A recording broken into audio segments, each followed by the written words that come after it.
How's it going, Rogues Gallery? Today we have another Grand Archive deck tech video for you, going over my personal Tristan Wind Umbra deck. You can also think of this as a pseudo upgrade guide for the Tristan ReCollection deck, because I'm still actually using about half of the cards from the pre-constructed product. I should also mention that this deck is not cheap. This is not a budget build. This is my own personal build. It is a work in progress, and I'm trying to make it as good as possible. We'll talk about the deck as it is now, where I'm currently with it, as well as a bunch of other cards that I'm considering, actively. And that's what's so good about this product, too. It has enough space in it that you can, have all the things that you're testing as well.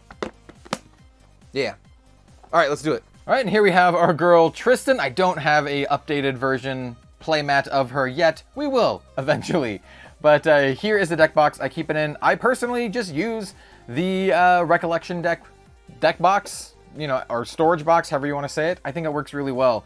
I can keep everything in here, and I also have all of the cards that I'm considering for my brew in this little pack. So we're going to talk about this a little bit later after we talk about what I'm running currently, and then I have a whole bunch of cards for consideration here. Yeah, it's just a nice little package, and I keep all the rest of the ReCollection deck cards in here.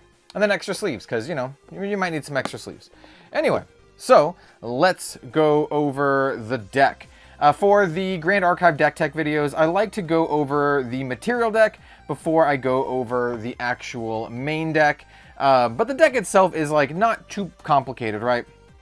It's a mid-range deck, and we have a couple really, really powerful kill conditions. And some of them are just kind of burst combos, not even really combos, just burst cards out of nowhere that can just really, really kill our opponent. But we also have the ability to go, into the mid game and late game as well, and still be pretty powerful, right? So we are running Tristan, and for the most part, we are running a lot of cards, like I said, from the ReCollection deck. Like I said, about 50% of the cards are here from the ReCollection deck. So let's kind of go in reverse order. I am running the Fragmented Spirit of Wind because I think, once again, this deck is a deck that goes into the mid and late game. We really want to get to level 3, and so this gives us the option to both glimpse and get our card draw later, because on enter, you glimpse 6, draw 6 cards, and then you summon a Spirit Shard token, and then a Spirit Shard token is just simply a Spirit Fragment here. At level 3 plus, you sacrifice the Spirit Fragment, and you get a draw card. So once you get to level 3 plus, you get a draw card, and that's really, really cool, because once you hit level 3 with Tristan, you draw a lot of cards in this deck. A lot of the times I hit level 3 and I can draw 2-3 cards just off of onboard stuff by combination of the Spirit Fragment and some of the other cards that we're running in our material deck. So I'm a big fan of the Fragmented Spirit of Wind. So very, very good here. Next, for level 1, obviously we're running Tristan Underhanded. She's great. On enter, you can put a prep counter on her, or if you don't get agility 3, we almost always put a prep counter on her, but the agility 3 is actually super relevant for any of the cards that have just 3 cost and are fast speed in our deck, which can come up. We do have some cards like Verdigris Decree, or even Surveil the Winds, where I can see a situation where you might actually want to do the agility 3, but most of the time, 90% of the time, I would say when I play this, I really just put that prep counter on her. We really, really care about prep counters. They're kind of a big deal for this deck. Next up, we have Tristan Hired Blade. She's one of the reasons why we care about prep counters, because she is one of the strongest level 2 champions in the entire game, because she basically lets you draw 2 cards. It's very, very strong, and it's really hard to interact with prep counters, for your opponent to interact with them. So there's a good chance you're going to draw those cards. So she's just level 2. Tristan Lineage, on enter, if she has 2 or more prep counters, you draw a card. And then if she has 4 or more prep counters, you draw an additional card. So you basically just want to have 4 prep counters on her when you level into level 2, so you can draw 2 cards. It's really, really powerful. This deck draws a ton of cards. It feels really good to play. And then our standard level 3 is Tristan Shadow Dancer. We are also running Shadow Reaver, and we'll talk about when you should do Shadow Reaver. But we have Shadow Dancer, and pretty simple. On enter, you get 2 Ominous Shadow tokens, and she gets a prep counter. And then you can also remove 2 prep counters from her and change the target of an attack that targets Tristan to a Fantasia ally you control. So it's really, really good at circumventing some of those really nasty big attacks that are going around from like Guardians and Rangers. If Polcock is doing his +10 thing, you can be like, nah, you're gonna attack my Shadow instead. And what are the Ominous Shadows? Well, they're a very important part of the deck. A lot of people refer to these as Tristan's like Shadow Clone Army. I have a good number of these, but essentially they're 1/4s that are all unblockable, and it says if damage would be dealt to Ominous Shadow, prevent 3 of that damage. So someone has to deal essentially 7 damage in one go just to deal with a single Ominous Shadow. But you can only declare attacks against units your champion has dealt combat damage to this turn. So you basically have to attack with Tristan first, and then all of your shadows can kind of like pile in. We'll talk about how we can facilitate that. But we really want to build up a bunch of the shadows as one of our late game win cons. It's not our only win con, but it's one of the late game win cons where you can just swarm the board with shadows, pump them all up with a combination of some stuff we'll talk about, and they can deal a ton of damage. You can have the shadows coming in for 4 pretty easily. So getting a bunch of shadows and having them all attack for 4, unblockable, pretty good. Pretty good. So yeah, Ominous Shadow is very, very nice. I guess we'll set the shadows like over here. So that's Tristan Shadow Dancer. We also have Tristan Shadow Reaver. Now, if you're gonna do Shadow Reaver, you have to do it first before Shadow Dancer. And why? Well, that's basically its effect. So you can do both of them, but you have to do Shadow Reaver first. So Shadow Reaver, also Tristan lineage, and it says Tristan can level into champions of the same base level when she does draw 2 cards. And then also on enter, you banish the top 4 cards of an opposing deck face down. As long as they're banished, you may play those cards ignoring their elemental requirements. Insane. This card basically draws you 6 cards, right? It draws you 4 cards from your opponent and 2 cards from your own deck. Immediately 2 cards from your own deck. Rather, immediately 4 cards from your opponent's deck, and then 2 cards from your own deck when you level up into Shadow Dancer. Keep in mind that this is Tristan lineage, and this is Tristan lineage, so you can't go from Tristan into something else. It has to be into another Tristan. So currently the only option is to level Shadow Reaver into Shadow Dancer. When would you do this? Well, you do this if you expect a long game, like a long grindy game where value matters, where the card draw really, really matters, and you have the time to do so. If you don't think it's going to be a game like that, if you think the game's going to end in a couple more turns, you go for the Shadow Dancer, right? And then you can just kind of skip the Shadow Reaver, and then in your second game, you can sideboard this out. All right, so here's kind of a spicy one here. I'm actually running the Grand Crusader's Ring. Why is that spicy? Well, a lot of assassins tend to run the Quicksilver Grail. I just like the card draw from the Grand Crusader's Ring, and I think protecting your Poison Dagger isn't as important in this deck. If they want to waste their turn dealing with your Poison Dagger, that's fine.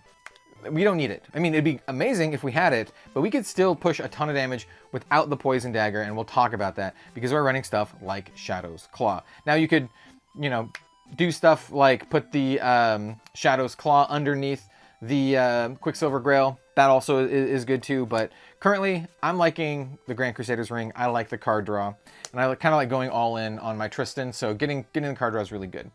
Poison Dagger is Poison Dagger. It deals damage, and then it amplifies the damage that your opponent takes the turn. It's just really, really good with all of our Ominous Shadows and all of the little attacks that we're doing. It's just a Poison Dagger assassin staple. I'm also running Mercenary's Blade. I think this is technically better in the fire version of the deck, but I think it's really good in this deck too, because we need ways for Tristan to attack so we can enable our shadows to also attack. And Mercenary's Blade is free, basically. All you have to do is remove a prep counter, and then you play it from your material deck. You don't even have to, you know, waste a turn materializing it. So for that reason, I think it's really good, and we have some other cards that synergize with this as well that we can use to pump this up and then get advantage. So I actually really like the Mercenary's Blade. Assassin's Ripper is just a huge damage dealing dagger. We are running a lot of prep counters, so it's really easy for us to get the prep counters and then to give this +2. It pairs very, very well with Final Stroke, which is this card here, which straight up just kills our opponent if they have 20 or more damage counters on them on hit. So if you're attacking with Assassin's Ripper +2, right? So this is a total of a 3. plus 8 here. If your opponent is at 12 health and they don't have a way to deal with this, they just die on resolution. They need something to, they need some way to deal with this. If they don't, they just die. And we put our opponent in that situation a lot of different ways in this deck, and it's pretty sweet. You just like, hey, do you have it, or you're dead. So Assassin's Ripper, very, very good. Gear Strike Gloves, one of the starter deck cards or recollection cards. I think it's really good. 0 cost, on enter, put a prep counter on your champion, and if you're level 2+, you can banish it, and the next reaction card you activate costs 1 less to activate. We do have ways to kind of make use of that, not too much. There are more ways I'm considering to make use of it, but I still think the Gear Strike Gloves is very good. We also have Windwalker Boots. Finally, we can use this card. You could always use this card, but I think it is very, very good now. It's just a 0-drop. At the beginning of your end phase, if your champion is awake, put a prep counter on them, and then you banish it and draw a card, activate this if your champion has 5 or more prep counters. So there's a lot of situations where, you know, I'm leveling up into level 3, and I have my Spirit Fragment out, and I have my Windwalker Boots out, and I go up to level 3, get my additional prep counters, and hey, look, now I have over 5 prep counters, and I can cash both of these in, draw 2 cards, plus all the other stuff that's going on. You can have just a really, really nice, explosive level 3 turn. So, very nice. Windwalker Boots is very good. It's basically like a GCR that also gives us prep counters. It's really nice. And then finally, we have Shadow's Claw. This card is insane. Is actually just insane. So it's a 0-drop 1/3. As long as you have 4 more prep counters on your champion, you can activate this card from your material deck. So you just get it. If you have 4 more prep counters, you're just like, yep, I just get it. But more importantly, it says Fantasia allies you control can attack using Shadow's Claw. When they do, put a durability counter on Shadow's Claw. So they all can attack using the Shadow's Claw, and then every time they do, it gets stronger. It gets more, you can use it more times. This card is insane, and one of our big ways to finish the game, especially when you combine it with a dagger pumping card. And I'll show this off now before I kind of go into the deck. Oh, okay, so this is just wild. So we have Sharpened Blade. Sharpened Blade is kind of an innocuous card, right? It's just a 2-drop, and it just says target dagger weapon gets +2 until end of turn, and then class bonus, you put a prep counter on your champion. So this is a way, by the way, to make use of this Mercenary's Blade in the early game. If you don't have much to do, if you're in kind of a weird situation, you can use a prep counter, get your Mercenary's Blade, pump it up, and then replace itself, or replace the prep counter immediately with like Sharpened Blade. And then you can attack for 3, or, you know, whatever. It's just a nice little thing to have. But it's insane with Shadow's Claw, right? Because you play Sharpened Blade, you give your Shadow's Claw +2 for the turn, so now it has a 3 attack, and then all of your shadows will attack with it with that 3 attack. That +2 is for the whole turn. It's not just for one attack. So this is how you make your shadows attack for 4, right? Because they'll be attacking for an additional +3 from the Shadow's Claw, and they're all just coming in for 4 unblockable. Your opponent can only survive so many swarm attacks for 4 with your Shadow's Claw. It's very nice. So Shadow's Claw, material deck card, combos very, very well with Sharpened Blade. You can deal an insane amount of damage. Unfortunately, this card's also very, very expensive right now. But yeah, really nice combo. This is another way also you can pump your Assassin's Ripper up. If your opponent's shields are down, you can go Assassin's Ripper, remove a prep. Well, so you can do Sharpened Blade, right? Give your Assassin's Ripper +2, and then you get a prep counter. Then you can remove that prep counter from the to pump the Assassin's Blade by another +2. So the Assassin's Blade is coming in for 5, and then if you do Final Stroke for another 5, that is 10 damage. So if your opponent is at 10 life, you kill them. They just die. Just saying. just saying. So yeah, that's our material deck. It's great. All right, let's talk about our sideboard or our main deck real quick. I realize we've already been talking about this for far too long. Hey, I love this deck. This is my favorite deck.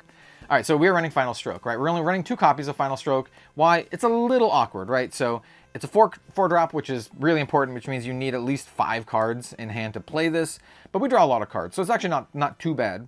I have killed someone with this before, so yeah, we'll go into that.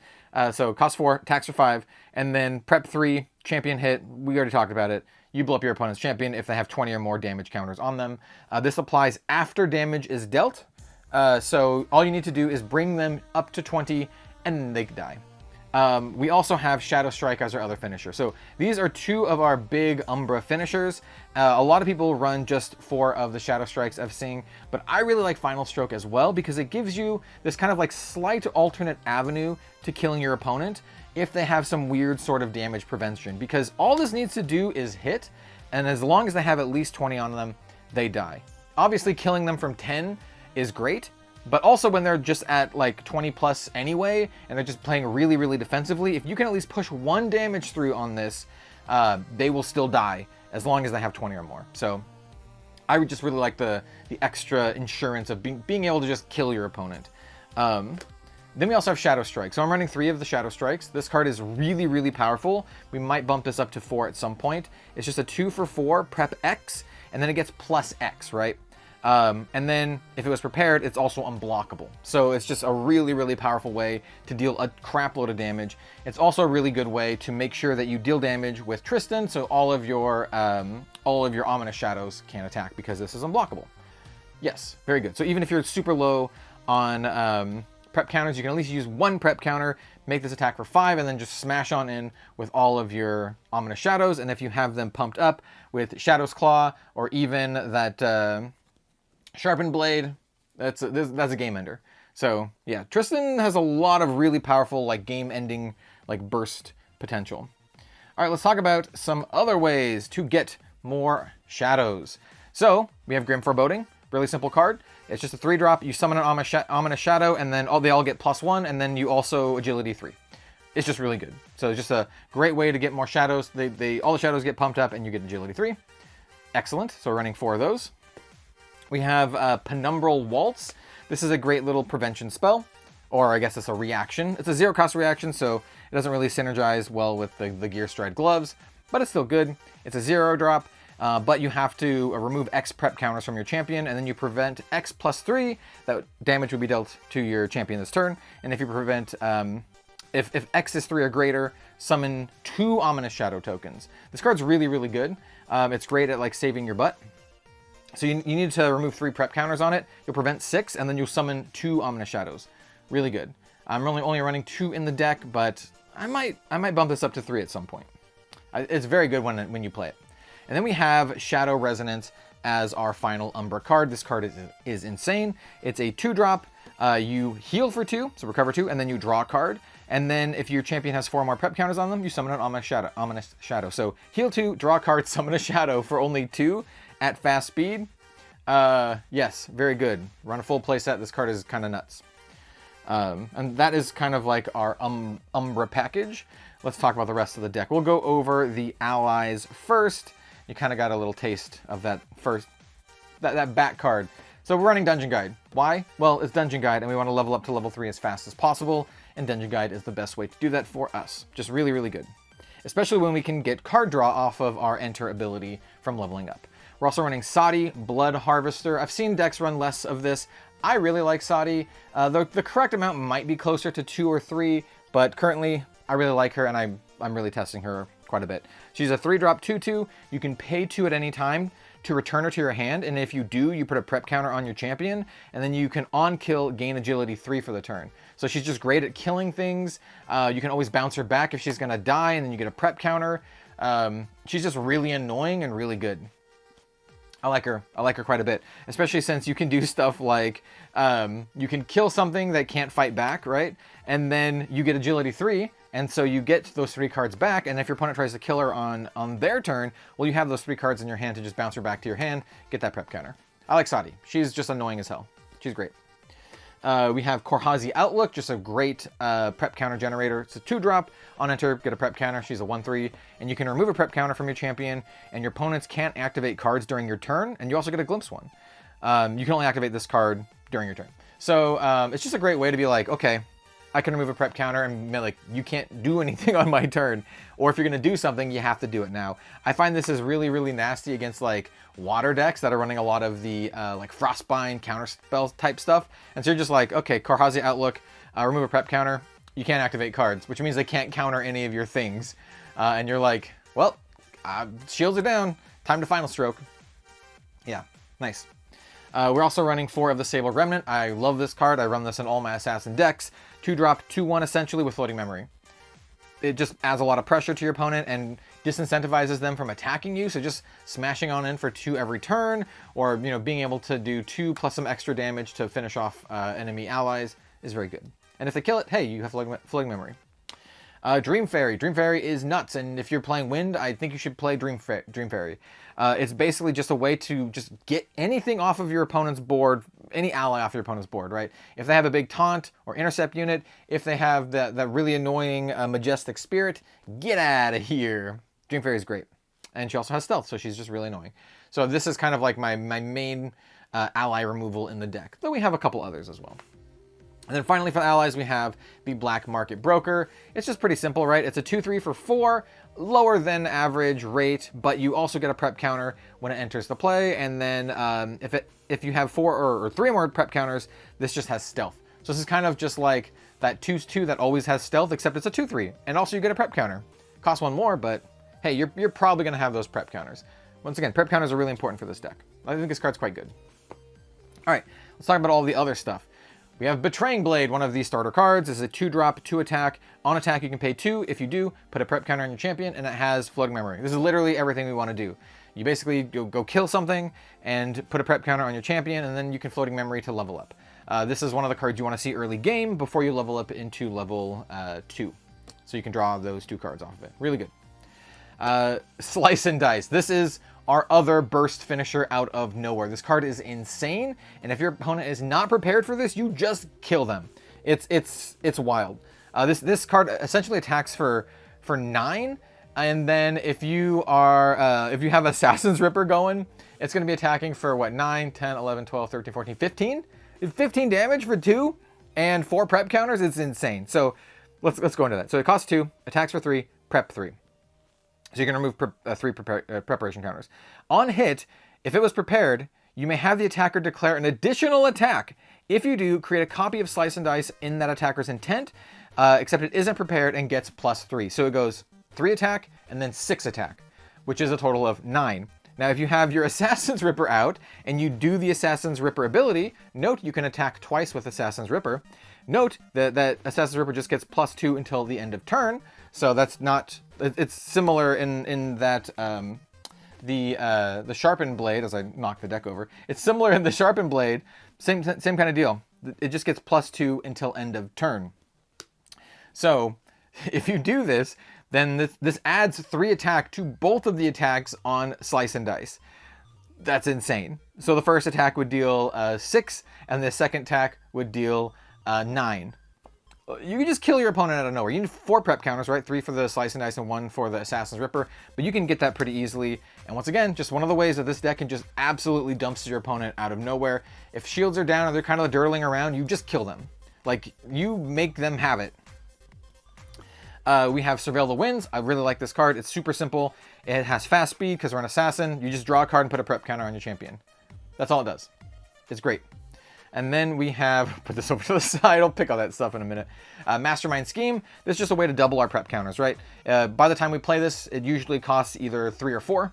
And it just says double the amount of prep counters on your champion. If you have 8 or more, you get agility 3 for the turn, which is great. So you can get those cards back. So you can do something like play this Verdurous Decree. We'll talk about this in just a second. But we're only running 2 of these. They're high drop, and they're really only good for late game. But once you do get there, you get so many prep counters that you can do whatever you want. You can do that kind of shenanigans like I was saying. You can also do the prep counters for the Shadow Strike. So like doubling your prep counters, going up to like 8 prep counters and Shadow Striking your opponent for 12 unblockable is pretty good. is pretty good. So yeah, I like this card, but it's a little slow and you don't need too many of them. So I'm only running 2.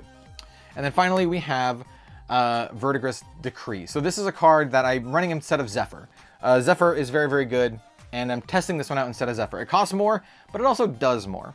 So it's a 3-drop fast speed cleric spell. It has Imbue 3, so basically when you play it, you have to show that the 3 cards you played are wind. And if they are all wind, you get to do 2 of these effects. If not, you just get to do 1. So the first effect is suppress up to 1 target ally, so it's kind of like Zephyr.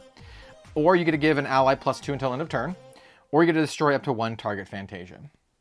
I think it's pretty good. I think Zephyring something, so suppressing something, and then giving one of your allies +2 is just a great way to push damage through. We really, really like that suppress effect, so we can clear off nasty taunts or things with intercept or whatever. And then also getting that +2 is really good. So I like this quite a bit. And there's the ability to destroy Fantasia that can come into play here or there, depending on what your opponent is playing.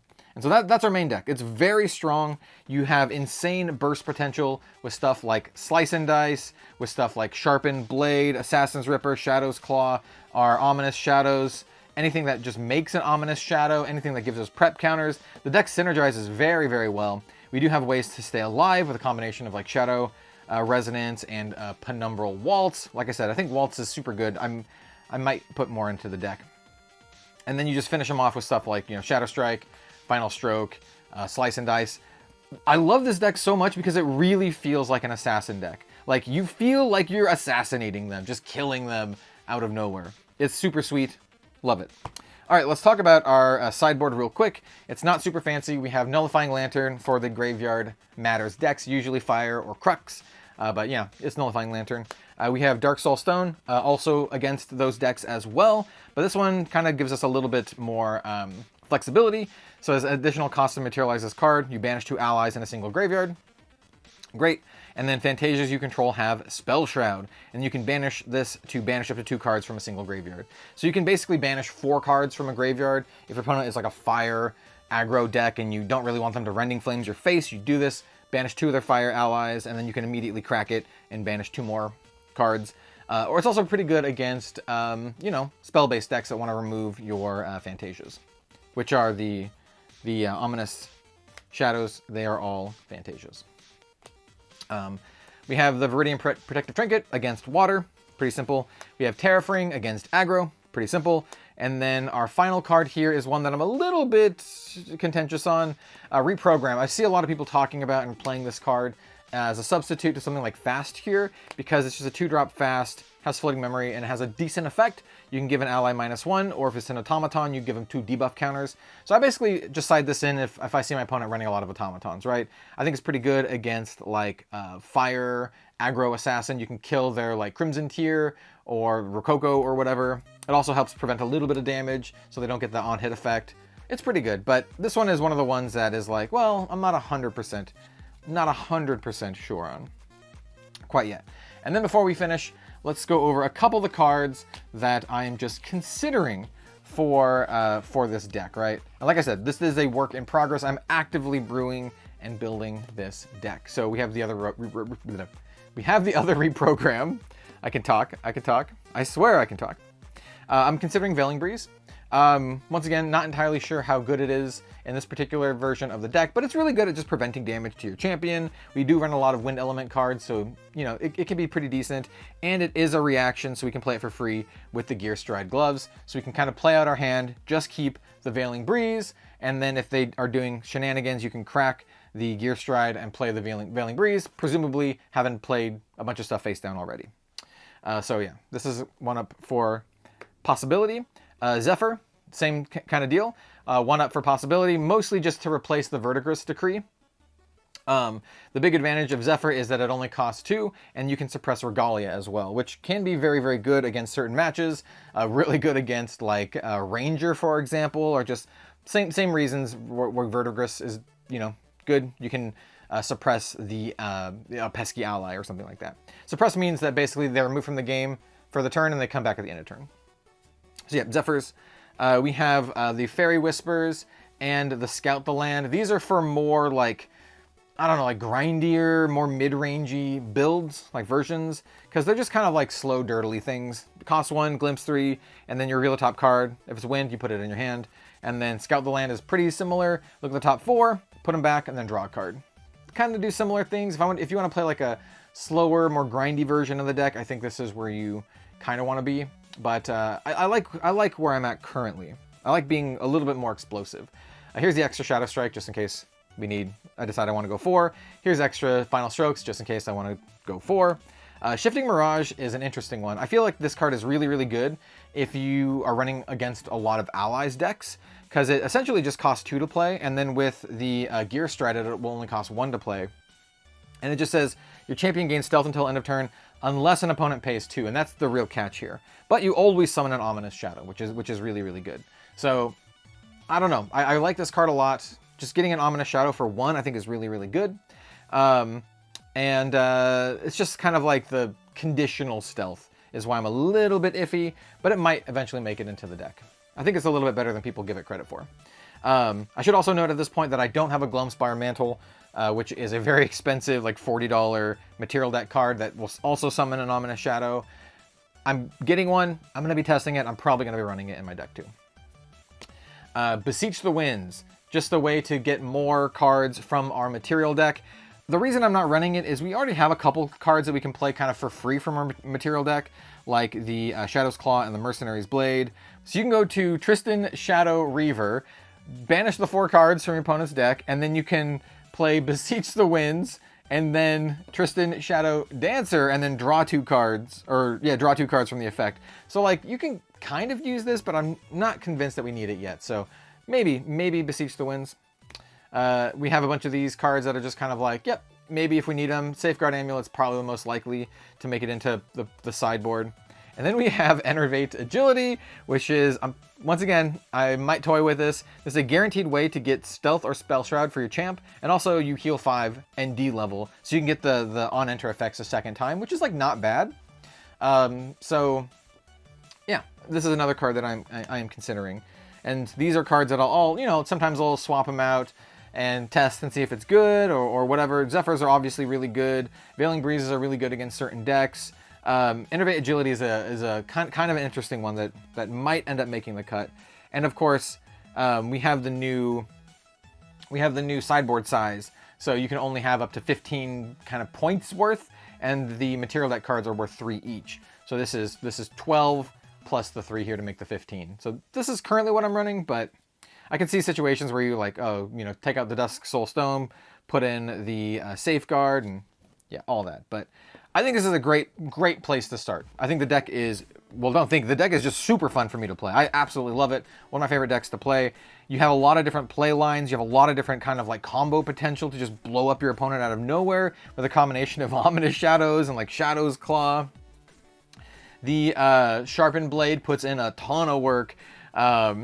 And just being able to kill someone with Final Stroke or Shadow Strike, or even Slice and Dice. When you kill someone with Slice and Dice from level 2, they'll be like, oh, I see. I see what you're doing. Because you can do this, like, instead of materializing into like level 3 or something, you just get your Assassin's Ripper, assuming you have like 4 prep counters, which is something you can do, right? So you get your, oh, this is not the right thing. So you get your 4 prep counters, you level up into Tristan Higher Blade, draw the 2 cards, and then the next turn, instead of going into Umbra, you just go Assassin's Ripper. You don't even need to get the